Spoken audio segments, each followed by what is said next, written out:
एक आदमी साइकिल से जा रहा था, नई नई साइकिल थी। संयोग से वो साइकिल चलाते चलाते आज कुछ ज्यादा ही दूर निकल गया और यही समय था, शाम होने वाली थी, रात्रि होने वाली थी। अब वो जब लौट कर आया तो जानते हो क्या हुआ? आते समय शमशान था। अब जैसे ही उसने वापसी ली, हल्की सी रात होने लग गई, अंधकार छाने लगा। टॉर्च ऑर्च कुछ थी नहीं उस जमाने में, उसके हाथ में थी तो सब, पर उसके पास नहीं। जोर जोर से उसने साइकिल का पैडल चलाया और उसको लगा आगे शमशान है। अब तुरंत वो डर गया और सोचा कि शमशान में भूत रहते, कहीं पकड़ लिया तो मर जाऊंगा। उसने जोर जोर से जय हनुमान ज्ञान गुण सागर, जय कपीस लोक उजागर, और डर के मारे जो पैडल मारा, संयोग से शमशान जहां था वहीं उसके साइकिल की चैन उतर गई। और साइकिल की जब चैन उतरी तो घबरा गया। अब साइकिल की चैन तो वो चढ़ा नहीं सकता था क्योंकि टाइम नहीं है और डर रहा है वो को भूत ना। और तभी वो भागा वहां से साइकिल यूं ही लेके, तभी उसका दुपट्टा कांटों में उलझ गया। अब वो आगे चले चले ही ना, उसको लगे कि कोई पकड़ लिया। अब वो तुरंत उसने ये सोच लिया कि भूत ने पकड़ लिया, ये सोच के बेहोश होके गिर पड़ा, मूर्छित हो गया, ये सोच करके कि मुझे भूत ने। उसे भूत पर विश्वास इतना था कि उसे ये बिल्कुल 100% विश्वास था कि शमशान में भूत रहता है। अरे भाई, यदि शमशान में भूत रहता है, आपको ये विश्वास है, तो फिर ये विश्वास क्यों नहीं है कि शमशान में भूत रहता है तो कण कण में भगवान भी तो रहते हैं। आपने ये क्यों सोचा कि भूत ने पकड़ लिया, ये क्यों नहीं सोचा कि भगवान ने पकड़ लिया? विडंबना हमारी यही है, हमें भूतों पर विश्वास तो है, भगवान पर विश्वास नहीं है, जबकि होना चाहिए भगवान पर। इसलिए हम आपसे प्रार्थना यही करते हैं, भगवान पर विश्वास करना सीखिए। प्रहलाद जी को भगवान पर इतना विश्वास था कि आग में बिठा दिया था हिरण्यकश्यपु ने, पर विश्वास था कि आग भी जला नहीं सकती, तो होली का जल के भस्म हो गई, पर प्रहलाद जी का बाल भी बांका नहीं हुआ। ये क्या है? ये कॉन्फिडेंस है, ये विश्वास है। भगवान पर पूरा विश्वास होना चाहिए। मंत्र जाप मम दृढ़ विश्वासा, पंचम भजन सुवेद प्रकाशा। भगवान पे क्या होना चाहिए मेरी मां? आपको विश्वास है भगवान पर? कितनों को हाथ उठाना।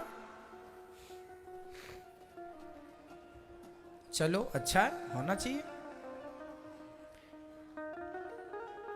एक आदमी ने हमसे सवाल किया, महाराज जी मंदिर में दो लोग होते हैं, एक भिखारी एक पुजारी।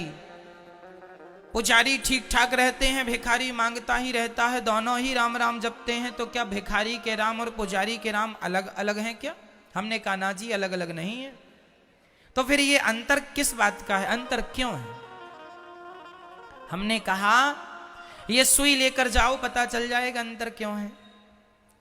एक सुई लेकर गए और भिखारी से कहा, भैया आज हमने सुई की छेद से हाथी और घोड़े निकलते देखे हैं। भिखारी ने कहा, तुम हो गए हो पागल, क्या सुई के छेद से हाथी और घोड़े निकल सकते हैं? आप बताइए, क्या सुई के छेद से हाथी और घोड़े निकल सकते हैं? जोर से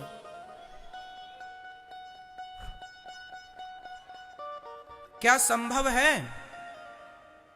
बोलिए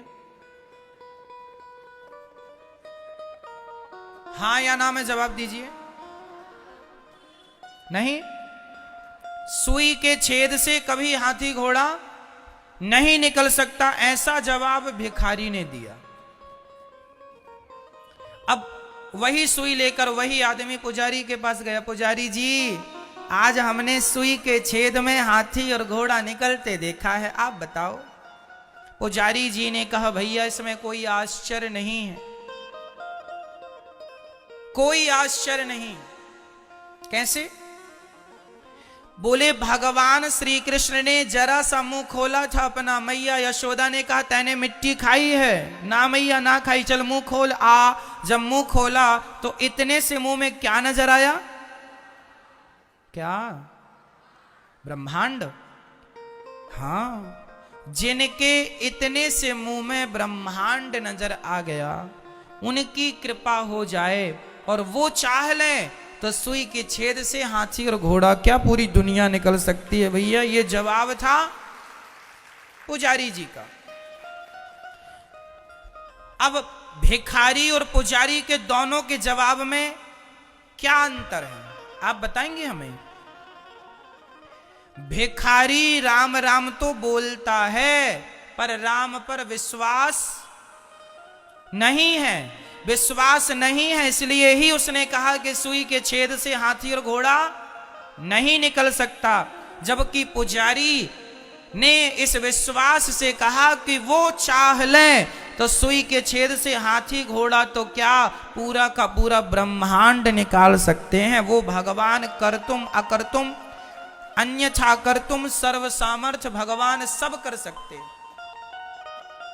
तो ये जवाब पुजारी जी का था। इसका अर्थ है पुजारी जी राम राम तो जपते हैं, पर उस पर उनको विश्वास है। आप लोगों ने भी यही जवाब दिया था भिखारी वाला कि नहीं निकल सकता। आप लोगों ने अभी क्या बोला था कि सुई के छेद से हाथी घोड़ा नहीं निकल सकता, और उसके पहले आपने हाथ उठाया था कि हमें भगवान पे विश्वास है। और हमने जरा परीक्षा ले ली आपके विश्वास की, तो लो कितने नंबर आए।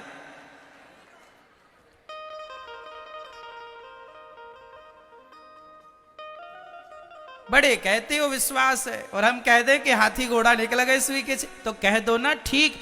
अरे हनुमान जी समुद्र को छलांग लगा के पार कर गए, किसके बल से? राम के बल से। तो आज भी पत्थर पानी पे तैर रहे हैं सेतु के, राम सेतु के। किसके बल पर? मेरे बल पर के आपके बल पर? अरे जिनके नाम के बल पर पत्थर ना डूब पाए, जिस नाम ने पत्थर को ना डूबने दिया, क्या मैं उस नाम का आश्रय लूंगा तो क्या वो नाम मुझे डूबने देगा? विश्वास मंत्र जाप मम दृढ़ विश्वासा। भगवान पर विश्वास करना सीखिए। वो भी काम चलाऊ विश्वास नहीं। कह दिया हाँ महाराज जी खूब विश्वास है, खूब कह देने से थोड़ी होता है। हम कह दें कि तुम प्रधानमंत्री हो, तो क्या हमारे कहने से तुम प्रधानमंत्री हो जाओगे? हम कह रहे हैं कि हम राष्ट्रपति हैं, तो क्या हमारे कहने से हम राष्ट्रपति हो जाएंगे? ऐसे आप कह रहे हैं हमें विश्वास है, तो कहने से थोड़ी होता है। कहने से कुछ नहीं होता मेरी मां। जब उसे चरितार्थ करने का समय आए, प्रैक्टिकल जिसे कहते हैं, रियल, है ना, जब वो हमारे जीवन में उतरे। अर्जुन को विश्वास था। अर्जुन ने महाभारत के युद्ध में भीष्म पितामह ने प्रतिज्ञा कर ली, मैं कल के युद्ध में पांडवों को मार डालूंगा। अर्जुन खर्राटे दे के सो रहे हैं। भगवान बोले कुछ प्लानिंग क्यों नहीं करता कल के युद्ध की? पितामह की प्लानिंग कभी व्यर्थ नहीं जाती, उनकी प्रतिज्ञा है तुम्हें मारेगा। अर्जुन बोले आप भी सो जाइए, हमें भी सोने दीजिए। क्यों? अर्जुन ने कहा प्रभु जिसके रक्षक आप हैं, तो आप हमारी चिंता करो, हम अपनी फिक्र हम क्यों करें? आप तो हो हमारे लिए, इसलिए हम सो रहे हैं, आप करो जो करना है, हम सो रहे। ये क्या है? क्या है ये? जोर से। ये है विश्वास। प्रहलाद जी ने पिता से कह दिया, प्रहलाद के पिता ने कहा कहां है तेरा भगवान? कह दिया इस खंबे पर है। क्या है ये? क्या है ये? विश्वास है। कह दिया तो भगवान प्रकट हो गए। ये विश्वास से कोई कहे तो सही मेरी मां। हम लोगों का विश्वास ना काम चलाऊ, बस कह दिया हो गया। अच्छा ये बताओ आप में से टेंशन चिंता किस किस को है? हाथ उठाओ। आज मैं आपकी टेंशन दूर ना कर दिया तो आप कह देना, जो सजा दोगे मंजूर होगी। बस कह दो कि आज टेंशन है किसी भी प्रकार। आज कर दो, हाथ उठा दो बिल्कुल ईमानदारी से। जिसको टेंशन है जरा सी भी चिंता, हाथ उठाएं ऊपर, उठाओ ऐसे। आप सबको टेंशन है ना, चिंता है ना? अब फिर से एक बार हाथ उठाना कि भगवान पे भरोसा किस किस को है। अब देखना, नहीं उठ गया हाथ तो। अब सुनो, अब अपना मुंह फुलाओ ऐसे, अब ठहाका लगाओ।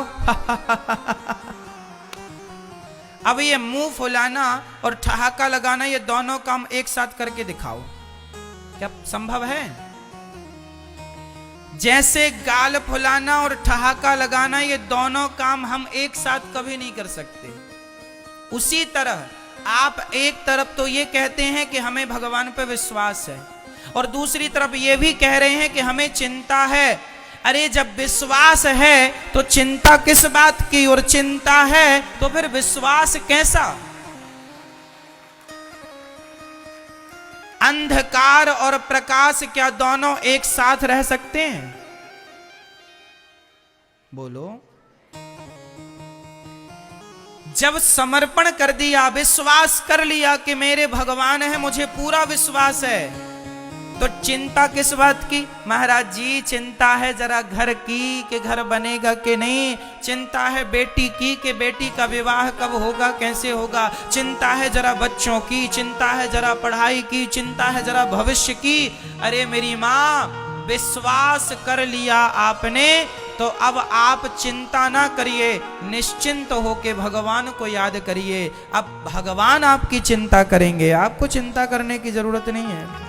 अब आपके बेटी का विवाह आपकी जिम्मेदारी नहीं है, आपकी जिम्मेदारी तब तक थी जब तक वो आपकी थी, पर आपने जब समर्पण कर दिया। सिंपल भाषा में समझा रहा हूं, सुनो। 1 लाख रुपए मेरे हाथ में है, और मेरे हाथ से वो 1 लाख रुपए कोई छीन के चला जाए तो वो नुकसान किसका है? मेरा है। पर वही 1 लाख मैंने बैंक में जमा कर दिए, और मेरे मोबाइल में मैसेज आ गया कि 1 लाख रुपए आपने जमा कर दिए, और तभी बैंक में लुटेरे आ जाएं और बैंक को लूट के चले जाएं, तो बताओ वो नुकसान मेरा होगा? मेरे 1 लाख रुपए का नुकसान है? नहीं। जब तक मेरे पास थे तो नुकसान मेरा था, बैंक को मैंने सौंप दिया, अब बैंक जाने और बैंक का मुझे तो लाख रुपए से मतलब है। उसी तरह जब आप अपने आप को, परिवार को अपने पास रखते हैं तो जिम्मेदारी आपकी होती है, लेकिन जब अपने आप को आत्मसमर्पण भगवान के चरणों में कर देते हैं, प्रभु मैं आपकी हूं, आपका हूं, तो आपकी सारी चिंताएं भगवान की हो जाती हैं। आपकी जिम्मेदारियां भगवान की, आप उनका चिंतन करो, वो आपकी चिंता करेंगे। आपको चिंता करने से क्या होगा? इसलिए चिंता नहीं, ईमानदारी से अपना कर्म करते रहो, आगे बढ़ते रहो, लक्ष्य की ओर अपने रास्ते तय करते रहो। बस चिंता नहीं करना, काम करते रहो। अब बच्चा एग्जाम देने बैठा है और एग्जाम में लिखे कुछ न सोचे पास होऊंगा कि नहीं, चिंता करे, टेंशन ले पास होऊंगा कि नहीं। अरे ये टेंशन लेने का समय नहीं है, कर्म करने का समय। लिख। क्यों जी? समझ में आ रहा है? तू कर्म अच्छे से करेगा, एग्जाम अच्छे से देगा, सारे प्रश्नों के उत्तर बढ़िया बढ़िया देगा, तो तुझे टेंशन करने की जरूरत ही नहीं है। तू कर्म अच्छा करेगा तो फल भी अच्छा मिलेगा। अब हम लोग कर्म करते नहीं, चिंता करते, घर बनेगा कि नहीं, घर में बैठे खटिया तोड़ क्रिकेट देख रहे हैं, काम कुछ करते नहीं, और घर बनेगा तो फोकट में बन जाएगा घर, फ्री में बन जाएगा घर। कर्म रत रहो, कर्म जरूरी है। गीता में लिखा है कर्मण्येवाधिकारस्ते मा फलेषु कदाचन, कर्म करते रहो। और चिंता नहीं, सिर्फ भगवान का चिंतन। क्या? आज से आप चिंता नहीं करेंगे किसी चीज की, सब चीज भगवान के चरणों में सौंप देंगे। बस ईमानदारी से अपना कर्म करेंगे और अपने आप को किसके चरणों में समर्पित करेंगे? जोर से सौंपेंगे ना। आप जब अपने आप का आत्मसमर्पण कर देंगे, बस भगवान जाने या भगवान का काम जाने, वो करेंगे, विश्वास कर लो। आपको परेशान होने की जरूरत नहीं है।